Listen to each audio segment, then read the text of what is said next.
animals, it's a defensible viewpoint. I don't do it myself, but I can understand people being conscientious about ensuring that the animals do have good lives. It's not that easy to find anymore, but it's possible.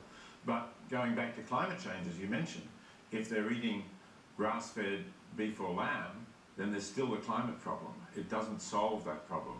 In fact, eating grass means that it takes longer for the animals to reach market weight, which means they're going to produce more methane, the greenhouse gas that is very powerful and accelerates climate change over their lifetime than they would if they're a factory farm. So it's hard to find anything that will be both humane and will not contribute to climate change. What about lab-based meat? Again, science is moving very fast. Now it is possible to take cells from live animals, develop them, cultivate them in a lab and produce essentially a meat which is both synthetic but drawn from the original animal.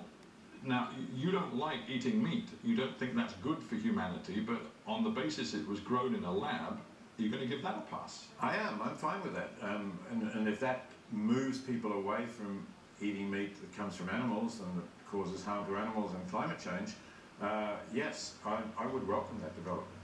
Okay, let's talk about a different aspect of your concern about the way we humans treat animals, and that's experimentation, particularly medical experimentation. Hundreds of millions of animals each year are used in medical lab-based experiments. We can indeed thank the inventors of the various COVID vaccines for using animals to make sure that those vaccines were safe for humanity.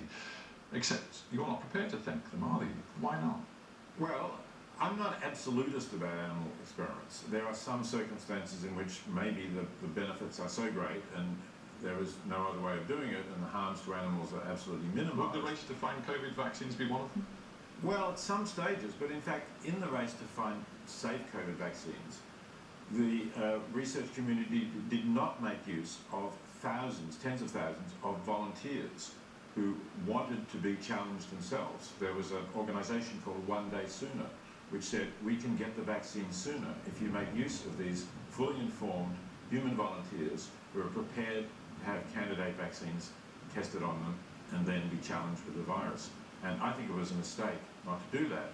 It would have saved animals, but perhaps more importantly, you might think it would have saved human lives. Now, this is where you, as an ethicist, get into really hot water, isn't it? Because now we've gone into that territory of using humans for experiments. You say, as I understand it, tell me if I'm wrong, that there's no more ethical justification for experimenting on a rat or a mouse than a severely intellectually disabled human. That is, a human who is sort of in a vegetative state. You're saying, you know what, use those humans for tests of medicines. Well, if somebody is in a vegetative state and if we've done brain imaging to show that they can never recover from that state, then yes, I think it doesn't really harm them. They're not